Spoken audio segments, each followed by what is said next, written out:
안녕하십니까. 반갑습니다. 끈기코치TV 구재선입니다. 이번 시간에는 뉴시스의 기사 내용들을 중심으로 서민을 울리는 중개수수료 폭탄에 대해서 말씀드리겠습니다.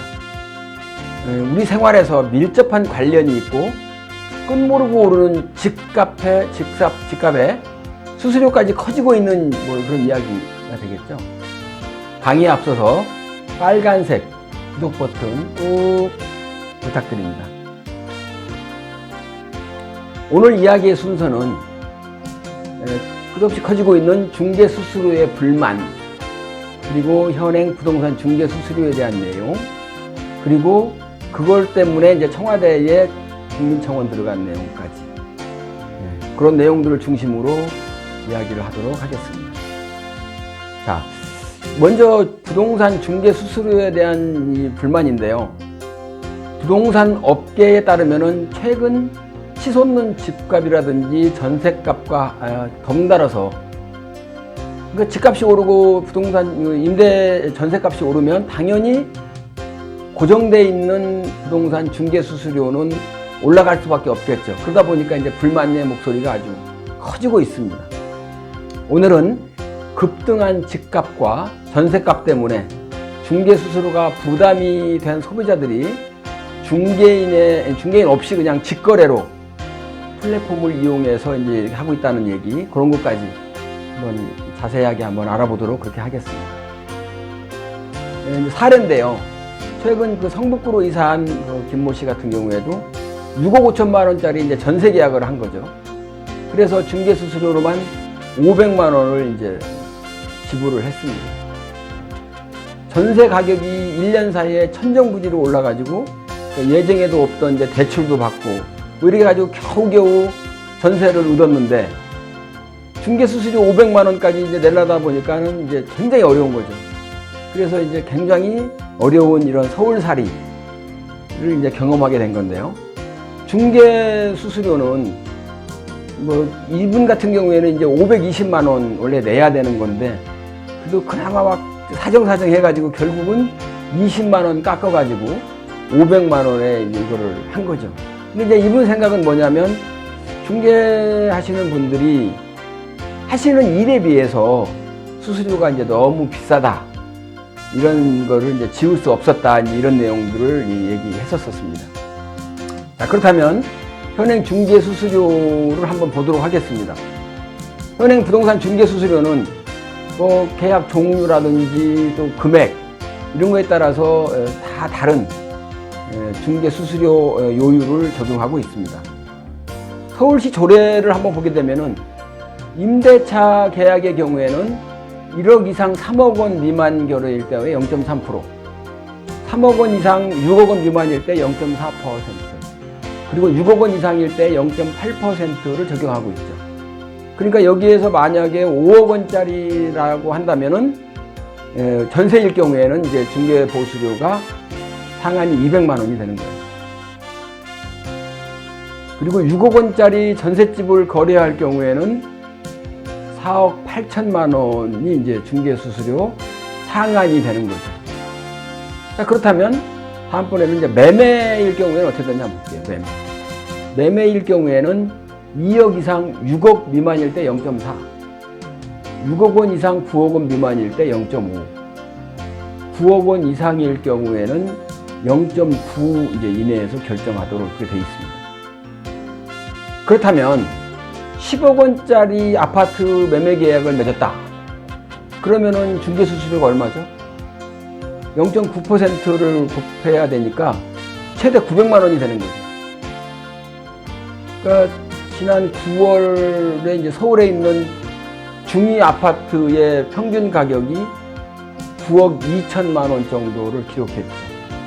결론적으로 얘기하면 9억 원을 초과하는 주택들이 굉장히 이제 많이 늘어나고 있다면, 결국 이런 중개 수수료 같은 경우에도 굉장히 이제 부담을 주게 되는 그런 상황으로 이제 가고 있다고 보시면 되겠죠.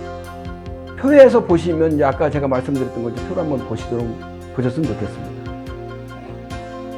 자, 그러면 현재의 어떤 전세 또는 매매에 적용하는 그 상한 수수료 보수가 서로 역전돼 가지고 전세, 그러니까 임대 얻는 경우가 매매할 때보다도 더 많은 중개 수수료를 부담하는 그런 역전 현상이 또 발생하기도 한다는 거예요. 3억 이상 6억 미만 거래 구간의 이제 매매 일대와 전세 일대는 0.4%로 똑같죠. 그런데 6억 원 이상 9억 원 미만 일대 임대 중개 수수료는 0.8%가 되고요. 매매 일대는 0.5가 되는 거예요. 이럴 경우에는 이제 역전 현상이 발생을 하는 겁니다. 8억 원짜리 아파트를 매매할 경우에 수수료는 최대 400만 원이 되겠죠. 0.5니까. 그런데 동일한 금액을 전세 계약을 할 경우에는 이제 중개 수수료가 640만 원 최대 그렇게 되는 거예요. 그렇게 되다 보니까 더 달라지는 경우가 이제 그 임대일 경우가 더 많이 내는 그런 역전 형상도 이제 발생을 하는 거죠.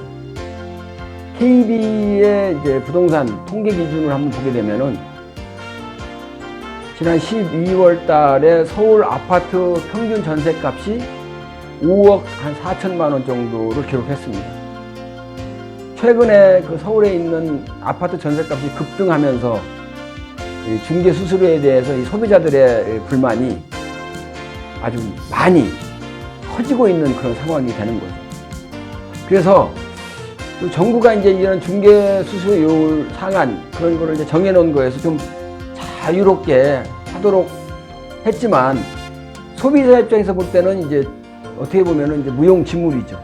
왜냐하면 현장에서는 중개업소들이 대부분 다 상한 요율을 적용하고 있습니다.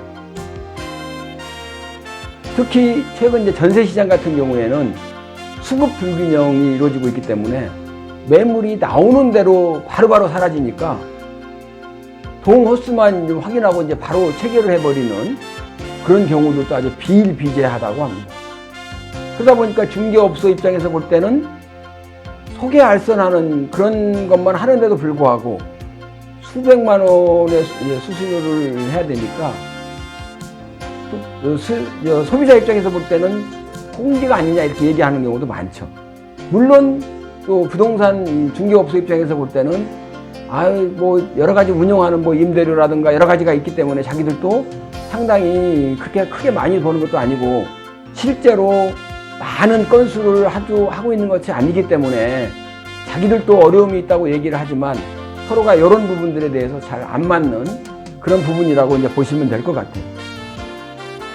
거기에다가 지금 소비자들은 청와대의 국민청원까지 국민청원 게시판에다가 중개수수료 부담이 과도하다고 청원까지 아주 잇따라서 하고 있습니다. 그 청원인들의 내용을 한번 보게 되면은 주택 가격에 비례해서 책정되는 부동산 중개 수수료가 너무 많으니까 좀 개편해달라 그런 요청을 하는 제목으로 이제 청원을 올렸는데요. 부동산 가격에 비례해서 이 수수료가 자꾸 올라가다 보니까 가게에 큰 부담이 된다. 이거를 좀 조정해달라고 했고요. 법에서 정한 상한 요율도 원래 그 취지의 그 실효성이 떨어져 있고 시장에서는 아주 일방적으로 적용되고 있다고 하는 그런 부분들을 이제 지적해서 청원을 올린 경우도 있습니다. 또 3억 원 주택하고 9억 원 주택할 때 그 중개업소가 어떤 그 서비스 해주는 그런 서비스의 차이가 전혀 없다는 거죠. 뭐 금융 지원이라든지 뭐 세무 상담 또는 뭐 보험 알선 이렇게 종합 서비스를 하고 있는 선진국하고는 다르게 국내에서는 단지 그냥 서로 협력하여서 뭐 이렇게 거래할 수 있도록 그런 알선 업무만 하는데도 불구하고 가격에 비해서 중개 수수료가 너무 높다. 고가의 수수료를 받고 있다라고 하는 이런 부분이 있으니까 좀 개편해 달라고 하는 그런 청원을 많이 제기했습니다. 그러다 보니까 실제로 이제 소비자들이 직거래 플랫폼을 활용하는 경우가 이제 많이 생기고 있어요. 실제로 직거래 플랫폼인 피터팬의 좋은 방 구하기에 따르면은 올해 1월, 작년 1월 기준으로 경기나 인천 아파트 직거래 매물이 1070건이었는데 2019년도에 비해서 45% 정도가 증가했다고 합니다. 또 중고거래 이제 플랫폼인 당근마켓을 통해서 부동산을 거래하는 사람들도 등장하고 있죠. 전월세 보증금 가격과 옵션 내용을 소개한 뒤에 직거래 또는 이제 부동산을 계약할 상대를 찾는다는 게시글을 심심치 않게 볼 수가 있습니다.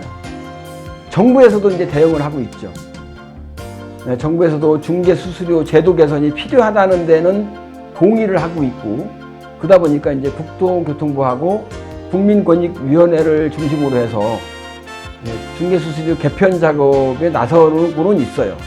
그래서 뭐 토론회도 열고 전문가 의견도 지금 청취한 상태고, 그래서 이제 방안을 좀 제시한, 대안을 제시하는 게 보게 되면은 9억 원이 넘는 집을 사고 팔 때는 수수료를 좀 세분화하는 방안이라든지, 또는 신혼부부나 청년 이런 분들, 주거 취약계층에 대해서는 조금 더 수수료를 감면하는 방안, 이런 것들을 내놓고 있습니다.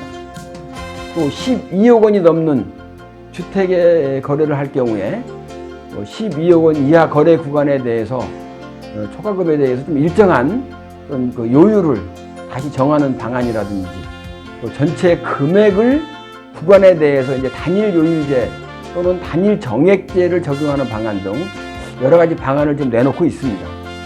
그러다 보니까 이제 건국대 부동산학과의 유선종 교수 같은 경우에도 부동산 중개 사무소만이 제공할 수 있는 또 서비스가 매칭 이외에는 거의 없는데, 거기에 비해서 이제 중개 보수가 조금 높다는 국민들의 그런 소비자들의 불만이 나올 수밖에 없는 것 같다. 그렇기 때문에 국민들의 눈높이에 맞는 서비스를 좀 향상한다든지, 또는 중개 보수를 조금 더 이제 검토하는 그런 건 이제 필요하다고 말하고 있는 그런 상태라고 하고 있습니다. 그래서 정부나 각계에서도 좀 관심을 가지고 이 부분에 대해서는 좀 개편이라든지 이런 내용에 대해서 검토하고 있는 것으로 볼 수가 있는 것 같습니다. 자, 오늘은 뉴시스의 기사 내용이었는데요. 서민들이 너무나 어려움을 갖고 있는 상태에서 중개 수수료까지 이렇게 너무 많은 걸 내고 있다, 이런 부분에 대해서 그런 내용을 중심으로 한번 얘기해 봤습니다. 우리 생활과 밀접한 관련이 있고, 또 끝도 모르고 오르고 있는 집값이나 전세값 때문에 고민하는 부분 때문에 이런 내용에 대해서 한번 알아봤습니다. 여러분들이 좀 더 관심을 가지면 훨씬 더 나아지지 않겠나, 이런 생각이 듭니다. 경청해 주셔서 감사합니다.